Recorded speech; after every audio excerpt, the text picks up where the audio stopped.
सोनाली फोगाट मामले में क्या चल रहा है? अभी तक क्या निर्णय है? आप थोड़ा उसकी डिटेल में बताइए। देखिए जी, सोनाली फोगाट की हत्या 23 अगस्त 2022 को हुई थी और एक साल से पहले उनकी दोनों की जमानत हो चुकी है। इसमें मुख्य आरोपी दो थे, सुधीर सांगवान और सुखविंदर। तो अभी सुखविंदर को तो गोवा छोड़ने की परमिशन मिल गई है। सुधीर के लिए अभी 10 अक्टूबर की तारीख मिली हुई है। अगर एक बात की जाए सीबीआई की, सीबीआई में क्या मामला था, आपकी क्या मांग थी, अभी तक सीबीआई ने क्या कार्रवाई की है? देखिए, गोवा पुलिस ने दो आरोपी बनाए थे, 302 का मुकदमा दर्ज किया था। सीबीआई ने भी सेम 302 का मुकदमा दे के और दो आरोपी बनाए थे। लेकिन हम ये चाहते थे भाई सीबीआई दो से आगे बढ़ती, 3 और 4 तक पहुंचती, लेकिन सीबीआई भी दो पे अटकी हुई है जी। और कुछ नया निकाल के नहीं दिया सीबीआई ने इस केस के बारे में, तो सेम ही चल रहा है जी। तो क्या लगता है सीबीआई से आप कितने खफा हो, या क्या क्यों नहीं सूचित किया आपको? नहीं, सीबीआई की एक तो ये बात नहीं समझ में आती जी। बोलती है कि हम फ़ोन पे बात नहीं करेंगे, फ़ोन पे नहीं बात करते। दिल्ली जाता हूँ, फ़ोन करते हैं तो बोलते हैं हम आउट ऑफ स्टेशन है, तब भी बात नहीं करते। तो हम घर के लोग हैं, जब हमें सीबीआई कुछ नहीं बताएगी केस के बारे में, तो फिर हमने केस रजिस्टर करवाया ना करवाया, उसका हमें क्या फ़ायदा हुआ? कम से कम हमें तो संतुष्ट करे भाई, ये सच्चाई है केस के अंदर, ये चीज़ चल रही है। और अभी पीछे लॉकर खोला था 10 दिन पहले, तब भी मैंने उनको बोला था कि भाई जिस टाइम लॉकर ओपन करो आप, मेरा होना बहुत ज़रूरी है वहाँ पे। क्योंकि दो कारण है जिसके, मेरी सगी साली थी सोनाली फोगाट, और सेकंड मैं इस केस में मुख्य गवाह हूँ। लेकिन उन्होंने लॉकर खोल लिया, अपना काम जो करना था वो कर गए। क्या उसके अंदर निकला ना निकला वो ले गए, लेकिन मेरे को कोई इन्फॉर्म नहीं किया। तो मैं खफा हूँ जी सीबीआई से। बात की जाए जो अभी रुकेश है आपकी वाइफ, क्योंकि सोनाली फोगाट की जो इच्छा थी कि आदमपुर को लेकर वो चुनाव। देखिए, ये पिछले 2012 से सोनाली जी के साथ घूम रही थी फील्ड में। सबसे पहले फतेहाबाद हल्के से ट्राई किया सोनाली जी ने, वहाँ से टिकट नहीं मिली उनको। फिर उन्होंने नलवा हल्के से ट्राई किया, वहाँ से भी नहीं मिली। और फिर 2019 में आदमपुर से टिकट मिला था उनको बीजेपी की तरफ से। तो ये तब से उनके साथ सक्रिय थी। हर राजनीतिक में, सामाजिक कार्यक्रम में, कोई भी अभियान होता, सदस्यता अभियान होता, सफाई अभियान होता, सभी में उनके साथ रही हैं। आगे इसलिए नहीं चली क्योंकि वो इनसे बड़ी थी, और जब वो थी तो इनको जरूरत महसूस नहीं हुई। अब वो जब नहीं है तो अब 2024 की ये पूरी तैयारी करेगी। रुकेश जी, ये बताएं कि जो अभी सोनाली फोगाट मामले में अभी फ़िलहाल क्या चल रहा है, थोड़ा वो बताएं।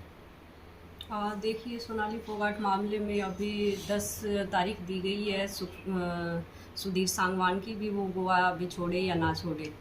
और जैसे सीबीआई आई थी 10 दिन पहले हिसार में लॉकर खोलने के लिए, तो हमने पहले उनको जैसे कॉल भी की थी उनके पास और मैसेज भी किए थे कि जब भी आप हिसार आओ और लॉकर भी खोला जाए तो या तो मैं और या फिर मेरे हस्बैंड एक होना हमारे लिए बहुत ज़रूरी है।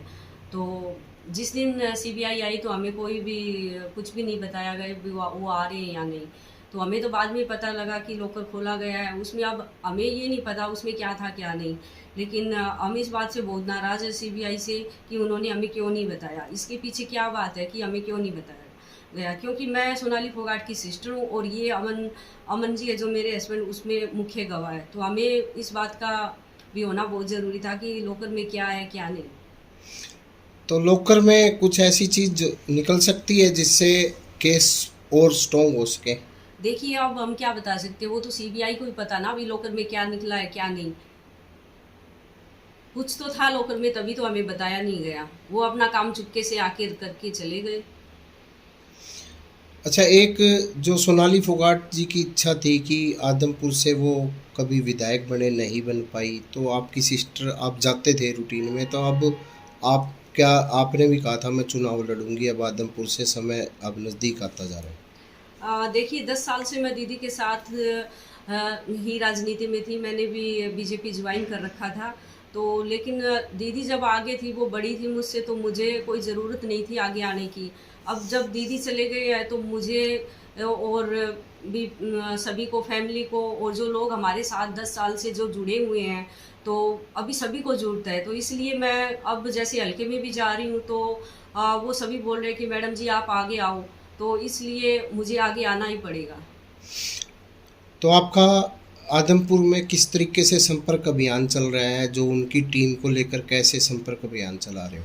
देखिए, लोगों से बातें होती रहती है, फ़ोन पे बातें होती रहती है, घर पे भी आते हैं और मैं आदमपुर में भी जाती हूँ। अब मैंने आदमपुर में जाना भी शुरू कर दिया है और लोगों से बातचीत होती है, तो जैसे भी लोगों का सुझाव होगा, जैसे भी जनता मुझे कहेगी आदमपुर की, वैसे ही मैं भी आगे बढ़ूँगी। जैसे आदमपुर की जो प्रमुख जो समस्याएं उनको भी आगे कल को देखेंगी, आगे उठाने का काम करेगी, उसको लेकर क्या कहेंगे जो समस्याओं को लेकर? देखिए, उन्हीं समस्याओं को लेके तो आगे मैं चल रही हूँ ना। अभी मुझे अब 10 साल से वो लोग हमारे साथ जुड़े हुए थे, तो अब उनको ये चीज़ मुश्किल, वो हमारे साथ जुड़े हुए थे, ना कि वो बीजेपी के साथ जुड़े हुए थे। तो वो अब कहती है मैडम जी अब हमारा क्या होगा? तो इसी चीज़ को लेके मैं आगे चल रही हूँ कि उन लोगों के बारे में सोच के, तो मुझे अब आगे बढ़ना ही है। तो किस तरीके से आपने अपनी जो टीम बनाई हुई है, जो सोनाली फोगाट के साथ जुड़ी हुई थी, जो आपके साथ जुड़ गई है वो? देखिए, काफ़ी लोग तो जो हमारे साथ पहले दीदी के साथ जो जुड़े हुए वो लोग हैं और काफ़ी नए लोग भी हमारे साथ अब जुड़े हैं।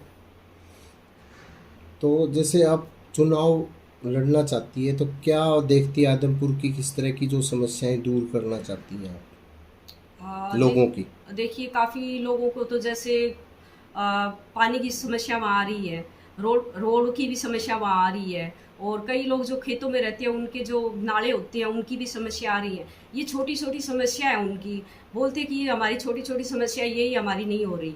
तो ये लोग बताते हैं अब जो जाते हैं।